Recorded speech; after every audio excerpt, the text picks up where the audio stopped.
Well, hi, sports fans. Well, it's a new day, and as you know, we're heading west. So, what I want you to do, though, is stay tuned to the end, because at the end, I want to introduce you to somebody special that's going to be doing a lot of traveling with me, and I think you'll enjoy meeting him. So, hang in there till the end. See you down the road.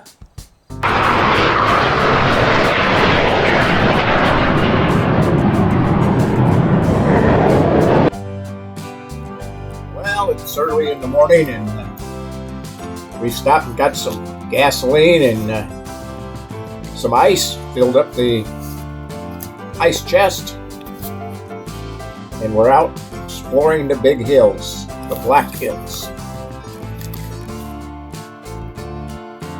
Really nice morning, and of course it's beautiful. A beautiful drive. Now this is a drive we took, part of this is what we took last night when we went to the monument. Rushmore for the night lighting.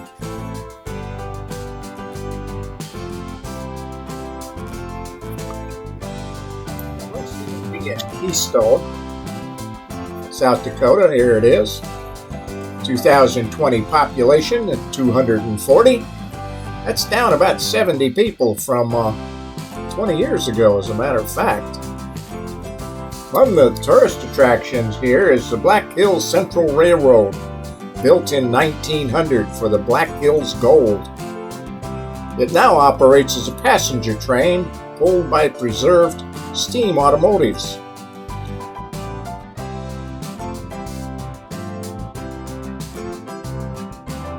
So I'm in Keystone, South Dakota, waiting on my wife, who's doing some shopping. Nice little town. Very interesting. Recommend you stop. If you're in the area, stop. I'll see you down the road. The Black Hills Gold Rush put Californians to shame. The largest and deepest mine in the Western Hemisphere, Homestake Mine in Lead, South Dakota, netted some 41 million ounces of gold in its 126 years of operation. Since 2002, when the mine closed, the site and its 370 miles of tunnels have played host to an extensive laboratory and research facility. On your way to Mount Rushmore or into the Black Hills, you're most likely eventually going to go through Keystone. I would recommend you stopped, if not for a long time, at least maybe a half hour, 45 minutes, just to walk around the town. I think you'll find it very, very interesting, and some good eating places. Shopping's not bad either.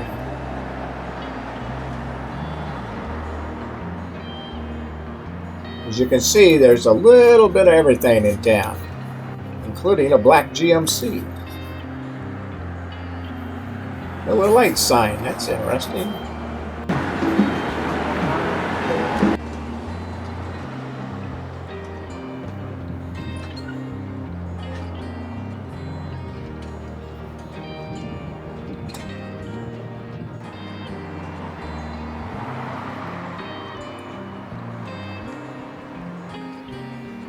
We really enjoyed walking around this small town. We are here on a weekday. It's not that busy. It's a weekday in September.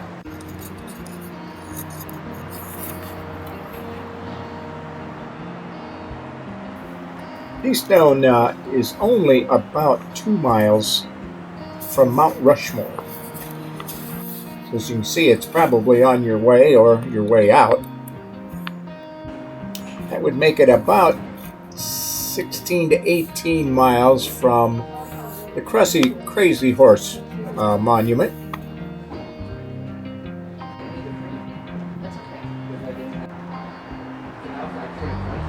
That building there, that red building, is where you would catch the train. Right here. It is a steam engine.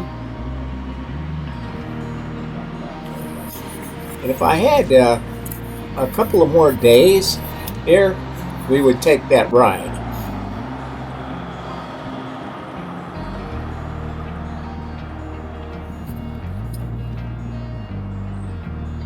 But we've got to get going. We've got another stop to make here. Gotta be moseying.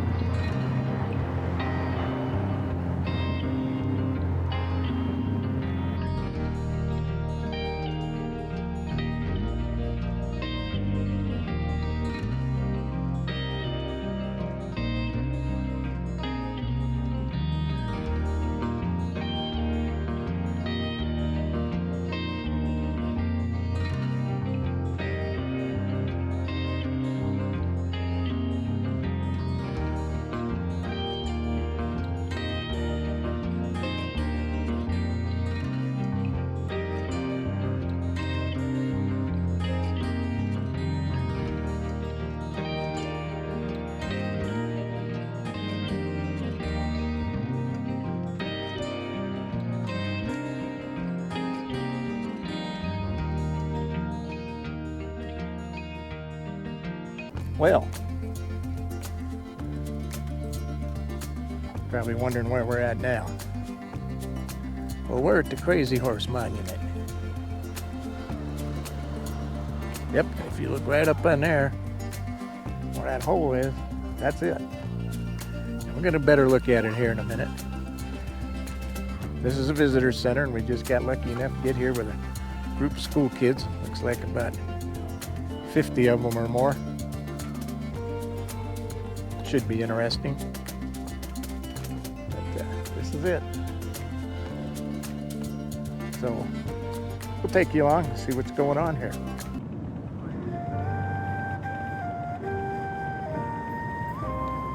Sculptor Korczak Zorakowski. Without Zorakowski, there would be no Crazy Horse Monument. Its history revolves around his own extraordinary story, which is reflected in his log studio home, workshop, and sculpture galleries, located at Crazy Horse. You can learn more about him online, and I would ask that you do so. His wife, Ruth, was born Ruth Caroline Ross to Frank and Lyda Ross on June 26, 1926, in Hartford, Connecticut. Together, they raised 10 children. You'll see pictures of all them later. They all have worked here. He, of course, has passed on, but he started this monument with a hammer and a chisel. It's quite a story. They present that story here at Crazy Horse, and its construction is still going on and will be going on long after our lifetime. His whole family works here and has worked here. This monument is huge. When done, it will be the largest sculpted monument in the world. It dwarfs Rushmore.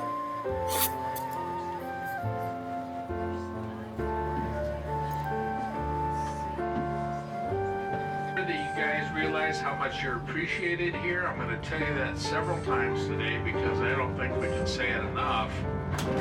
You have been the backbone of the financial strength of this project from day one. And they get it us. Some bruises. The dozer fell down another 45 feet to the ramp below, landed just like you see it sitting there on its tracks, upright, and when they got to it, the engine was still running. Oh, wow. So it was a pretty big deal. Caterpillar Corporation heard about the accident. They heard about the result of Casimir surviving and the equipment surviving.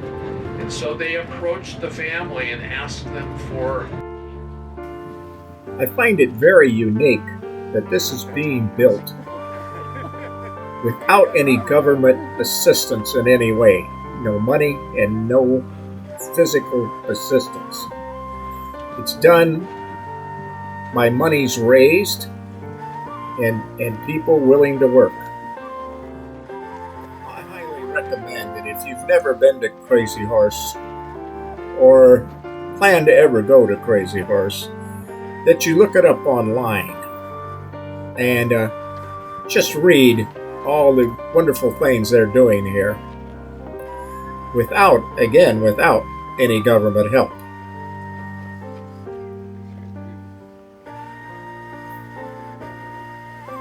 Now, I've never been here at night for the lighting, but that is on the agenda someday. If I get back here, I'm definitely going to go here in the evening.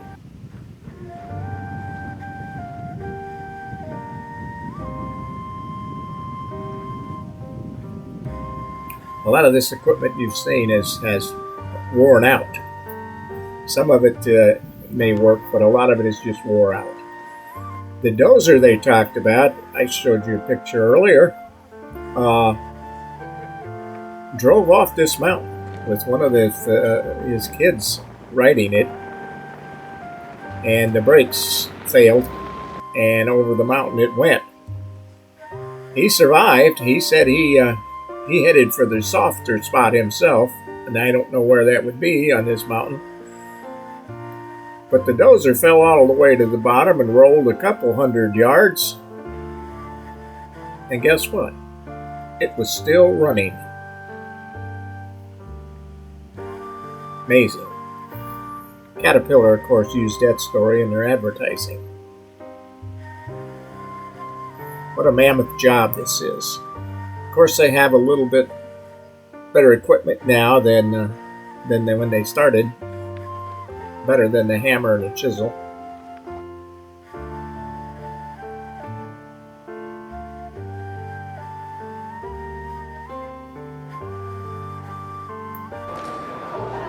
This is the visitor center, or inside the visitor center, and I'm only going to show you a little bit. It's very, very big. A lot of history here, particularly the Native American history. And there's a picture of our boy, our sculptor, and his wife Ruth. And there's the 10 children. All worked on this mountain. And that's what it's going to look like when it's done. Probably 50 years from now, but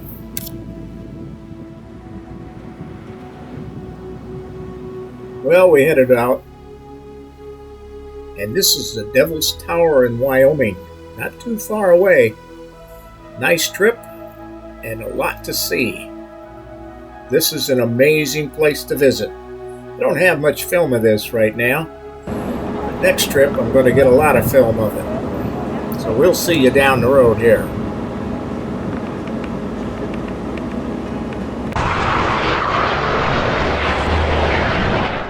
Well, hi there, sports fans.